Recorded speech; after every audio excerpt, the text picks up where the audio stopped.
19 Sergeant of Central. 19 Sergeant, check. He's walking eastbound, walking eastbound.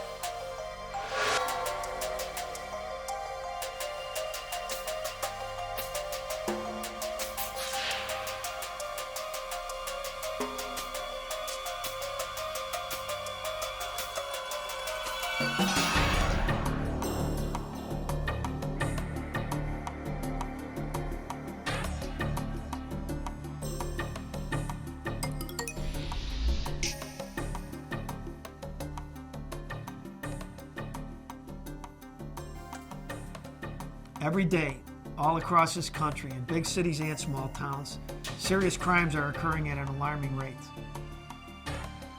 Sometimes the only way to solve these crimes is through good interrogation methods.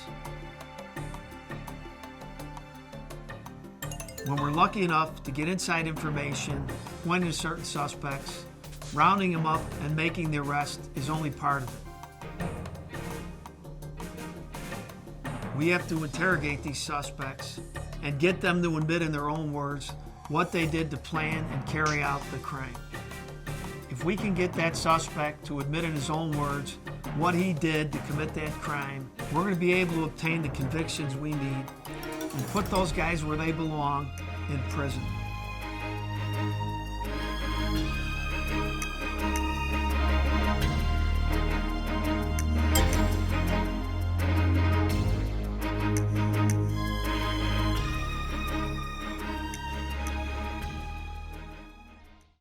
During this next training segment, we're going to talk about a very important topic, and that's gaining confessions from people through interrogation methods. I don't care how much evidence you've been able to dig up during your investigation. I don't care how many witnesses you have.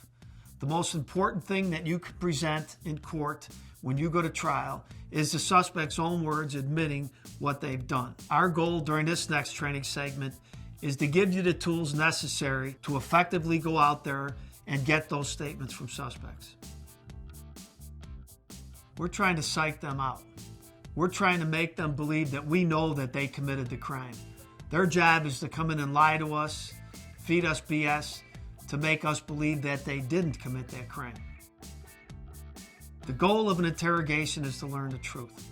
I don't think anybody out there would want to put a case on somebody that didn't belong. We don't want to sandbag anybody.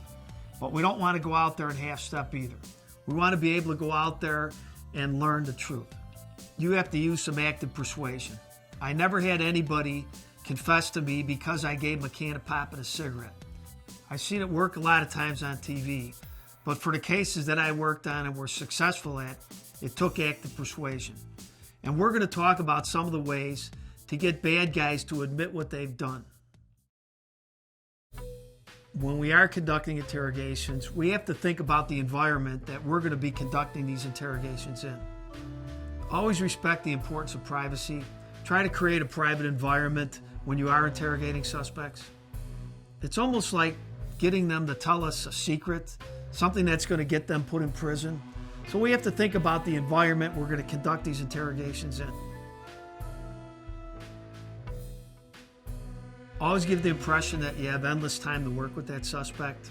A lot of police officers make the mistake of looking at their watch, pacing around the room, giving the suspect the impression that there's some time frame on this interrogation.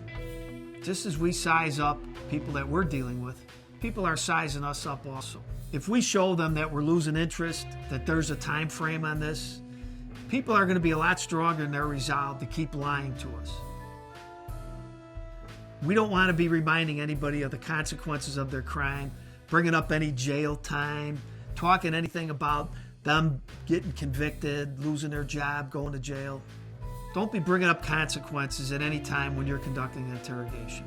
I've seen cops go into the interrogation room and tell a suspect, you're going to jail for 10 years. You're going to be Bubba's girlfriend. If you tell people something like that, they're never going to tell you anything. You got to go in there with a strong resolve. I know you did it. The evidence clearly indicates you did it, and work from there.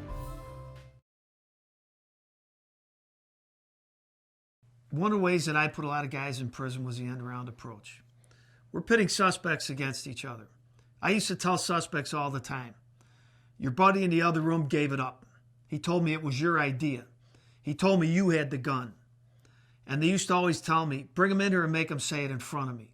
Well, I could never do that because I was lying to him. So what I learned is a technique that would make them believe what I was telling them was the truth. What I would do with one suspect is I'd sit down and just shoot the shit with him. So I'd ask him, how long have you known your friend? What kind of car does he drive? Do you think he could kick his ass? What school did he go to? Where'd you meet him at? How long's he lived in the house that he lives in now? And what I would do is try to draw him out into telling me all things about his buddy.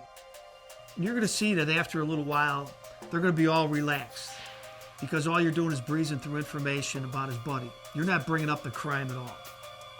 So after about 15 or 20 minutes of just talking about his buddy, we're going to tell him, I need you to do something for me, Billy. I need you to write down what you did from the time you got up this morning till the time I picked you up. Once he starts doing that, I'm going to tell him, I'm going to include this in my paperwork. I need to know what you did from the time your feet hit the floor this morning till the time I picked you up. Once we get him to start writing down what he did all day, we're going to go into the other room where the other suspect has been sitting. So I go to the room where Johnny's at. I open the door and I ask him, where do you think I've been all this time? What do you think I've been doing? And he's going to look at me real stupid, I don't know. And I'd tell him, come here, I want to show you something. So I take Johnny, put my arm around him, walk him over to the room where Billy's at. I'd open the door real quick, and I'd say, Billy, is this the Johnny you were just telling me about?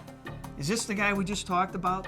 I've never had him say anything other than yeah or yes, because we just talked about the guy for 10 or 15 minutes. Once he says yes, I'm going to say, are you sure this is him? This is him, right? Good. And I'd slam the door, and I'd take Johnny out of there.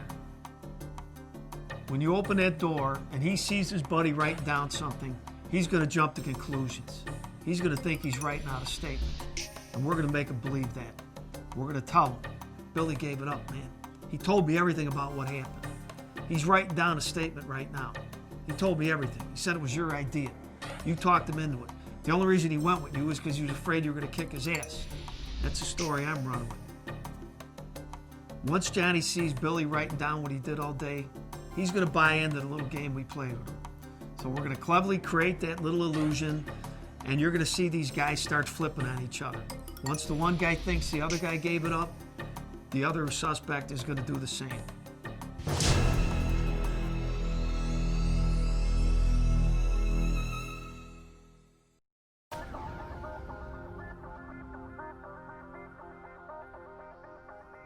Another technique that I use very successfully is called the silent treatment. Rarely do you want two suspects in a room together, but for this technique, it's essential. Once you let them sit there for about a half hour, you're going to go back in the room and ask, who wants to talk to me first? And they're usually going to give you some kind of stupid look because neither of them want to talk to you. So we're going to grab the one guy. Come here, man, I'll talk to you first. And I take the guy out of the room and I tell his buddy, once I get done talking with your friend, I'll come back and talk to you. Then I'd take that guy to another room.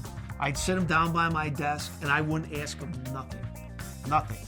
I'd do some busy work, make some phone calls. Sometimes I'd even eat half a sandwich. And after a little while, they'd get kind of creeped out because I wasn't asking them anything. After about 5 or 10 minutes, they'd ask me, aren't you going to talk to me, man? Aren't you going to ask me anything? All I would do is say, shh. Sometimes they'd ask me a couple times, aren't you going to ask me anything? All I would do is go, shh. After about a half hour, I'd bring him back to the room, put him down next to his buddy, and I'd tell him, listen, I'll be right back. I got to do something. I'll be back to talk to you next. And I'd leave these two fools sitting in the room together. As soon as I closed that door, I'd stand outside and I'd hear him. What did he say? He didn't say What did anything. he ask you? He didn't fucking ask me anything. He didn't ask me nothing. Well, they're not going to believe that. The guy was gone for about a half hour. And they'd start getting pretty heated. They'd start yelling at each other, calling each other tricks and stuff. Once I heard the argument getting pretty heated, I'd go in that room, I'd open the door real quick. I'd say, what's going on in here, man? What are you guys yelling about? Come here, man, I got to talk to you next. And I'd bring that other guy out to my desk, and I'd sit him down. and I'd say, listen, I got to finish some stuff up here. I'm just finishing up your buddy's statement, but I just wanted to ask you something, man. Is there any reason your buddy hates you, man? Did you ever do anything real bad that would really piss that guy off? And I'd start typing again. And that guy would be sitting there freaking out.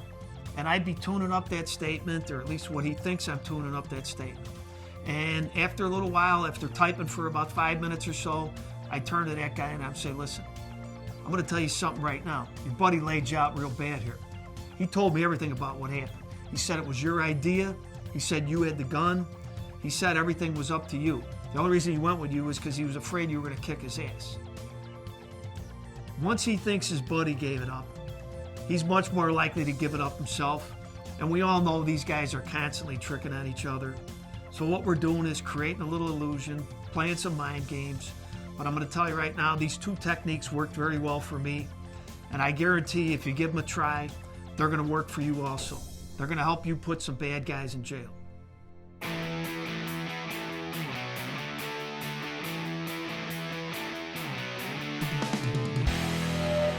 19 Sergeant of Central. 19 Sergeant, okay? He's walking eastbound,